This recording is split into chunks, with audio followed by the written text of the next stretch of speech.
Bienvenidos y bienvenidas a Mi Tiempo, Mi Historia, un podcast donde exploraremos cómo el tiempo no es solo algo que se mide, sino algo que se vive, se encarga, se interrumpe y se transforma. Aquí una historia de vida no es una simple línea recta, es una trama de tiempos cruzados, el de los relojes, el de las expectativas, el del cuerpo, el de la memoria. Hoy te invitamos a escuchar la historia de una mujer que nos quiere contar un poco de su historia. Saludos para todos quienes nos escuchan. Mi nombre es Sara y quiero contarles una parte de mi vida. Cuando tenía 17 años me enteré de que estaba embarazada. A esa edad uno no tiene idea de lo que es el tiempo hasta que algo lo rompe. Hasta que los días se vuelven eternos, los relojes pesan más, las miradas se alargan. Yo no estaba lista, nadie lo está y sin embargo lo quise asumir, porque el mundo no espera. En mi casa no fue fácil. Las expectativas ya estaban marcadas. Estudiar, salir adelante, no caer en lo mismo que otros. Pues vengo de una familia disfuncional, muy matriarcal. Todas éramos mujeres en esa época. Mi abuela tuvo hijas y todas ellas también tuvieron hijas. Todas eran madres solteras, cabeza de familia.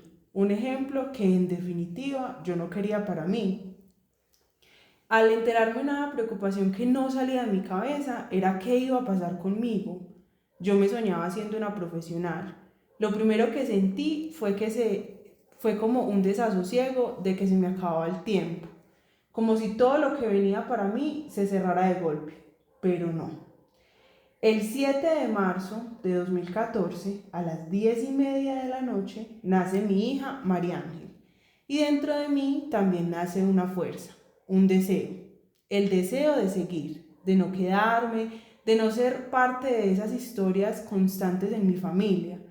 No lo mencioné antes, pero cuando me embaracé aún no terminaba el colegio. Posteriormente lo terminé y a los 19 años empecé a estudiar contaduría en el Politécnico Jaime Sasa Cadavid. No porque me encantara, lo hice porque sentía que tenía que estudiar algo. La sociedad lo establece.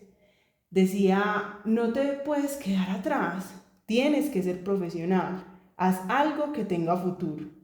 Entonces empecé esa carrera con la idea de que era lo correcto. Duré 5 semestres, 5 semestres en los que me preguntaba si en realidad estaba cumpliendo mi sueño. En ese entonces no le encontraba mucho sentido a mi vida. Desde el momento que supe que iba a ser mamá, me dediqué a trabajar y estudiar para sacar adelante a mi hija.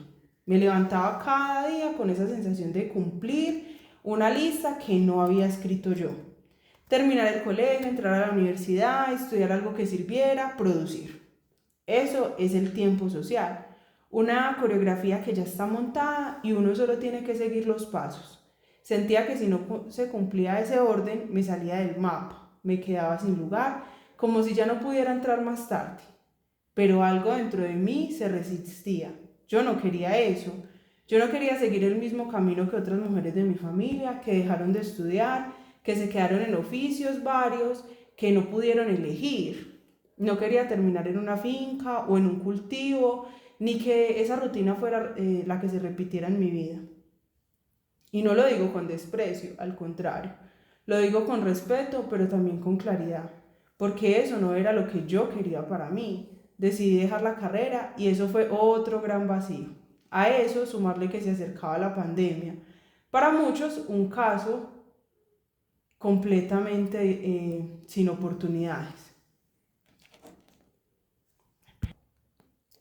Bueno, Sara, cuéntanos qué fue para ti la pandemia. Para mí fue una oportunidad maravillosa. Mientras el tiempo social se detenía, yo pude sacar adelante dos técnicas, una en asistencia administrativa y otra que serviría el camino a mi verdadero sueño, ser maestra, y fue la técnica en atención a la primera infancia.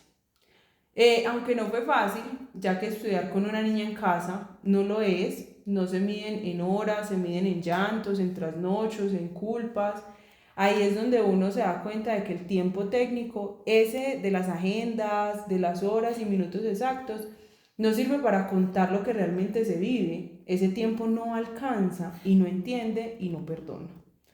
Hoy puedo decir que vivo mi sueño, lo disfruto con muchos sacrificios, Sigo escribiendo mi historia, esa que tal vez, según lo establecido en la sociedad, no cumple con un orden, pero así decidí hacerlo, con algunos contraejemplos, contratiempos y faltando a los estándares impuestos, persistí. Soy una mujer, madre de 2 hijos, casada, de 29 años, cursando el tercer semestre de la licenciatura en Ciencias Sociales, llena de responsabilidades, considerado un ejemplo en mi familia por mi perseverancia y me siento en el tiempo correcto, no porque lo diga el reloj, sino porque lo dice el cuerpo, porque por primera vez estoy donde quiero estar haciendo lo que deseo.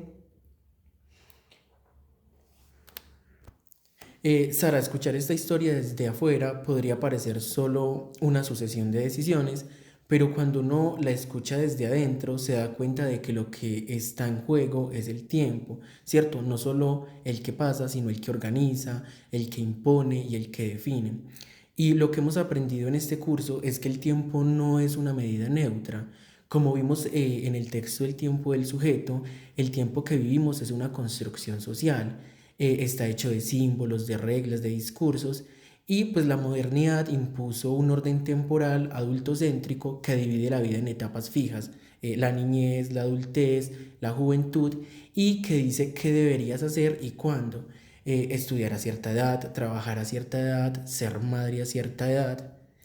Exacto, Andrés. Y cuando no cumples esa línea, parece que estás mal, que llegas tarde, que no hiciste lo que te tocaba. Ese es el tempus del que hablábamos, ese tiempo social que se nos impone como si fuera natural, pero que en realidad es una estructura simbólica que clasifica, controla y castiga. En mi historia, el tempus me decía que ya no tenía edad para estudiar, que ya era tarde, que debía quedarme en el molde, pero yo rompí ese molde. También aprendimos que la edad, que parece solo un dato, en realidad es una forma de ordenar y clasificar a los sujetos. No es solo biológica, es social. Como dice el texto, la edad se convierte en un instrumento simbólico de organización social. Se usa para definir qué se espera de ti, qué puedes y qué no puedes hacer. A los 29, con 2 hijos, estudiando una licenciatura, yo estoy fuera de lo esperado, pero no fuera de lugar. En mi caso, lo técnico y lo social se cruzaron con algo más profundo, lo que el tiempo del sujeto llama el tiempo filosófico, ese que no se mide en minutos sino en sentido, ese que pregunta, este es mi tiempo, esta es mi vida. Ese fue el tiempo que me permitió quedarme, seguir, reintentarlo, no porque debía, sino porque quería. Como dice el texto, el tiempo identitario es ese que estructura la vida del sujeto desde los criterios sociales de referencia. Y lo que hice fue eso, resistir esos criterios, reescribirlos desde mi historia, desde mi cuerpo, desde mi deseo. Sara, escucharte me hace pensar en algo que ya hemos mencionado pues en el podcast y que también vimos en el curso, y es que el tiempo no solo se vive, sino que también se impone. Y a veces esa imposición se nota en detalles muy concretos, como una pregunta. Me acuerdo que un profesor en una clase te preguntó que por qué teniendo ya 28 años te había dado por entrar a estudiar. Y esa pregunta me marcó porque no era solo una duda, sino que era un juicio disfrazado, como si a cierta edad ya no tuviera sentido estudiar, como si el deseo tuviera fecha de vencimiento, y justo ahí entendí todo lo que dice el tiempo del sujeto cuando habla del primado adultocéntrico, ese orden simbólico donde la edad no es solo una medida, sino una regla social que define el valor de lo que haces. El texto dice que la edad fragmenta la vida en etapas y define lo que se espera de ti en cada una. Y si no cumples, pues te miran raro o te preguntan con sarcasmo, pero nadie se pregunta por el deseo, por el tiempo del ser. Y ahí es donde aparece algo que pues a mí me marcó mucho, y es el concepto del tiempo identitario, ese que se construye desde lo social, pero que también puede resistirlo. En el caso tuyo, estudiar a los 28 años no es solo un acto académico, es un acto político y una manera de decir, este es mi tiempo. Y aunque ustedes no lo entiendan, ¿cierto? El texto también habla del tempus como esa estructura que convierte la vida del sujeto en una serie de comportamientos: infancia, juventud, adultez, vejez. Cada etapa tiene un rito, una exigencia, un límite, y cuando alguien se sale del molde, el sistema reacciona, pero también nos abre una posibilidad: cuestionar esos comportamientos, no solo vivirlos, sino pensarlos.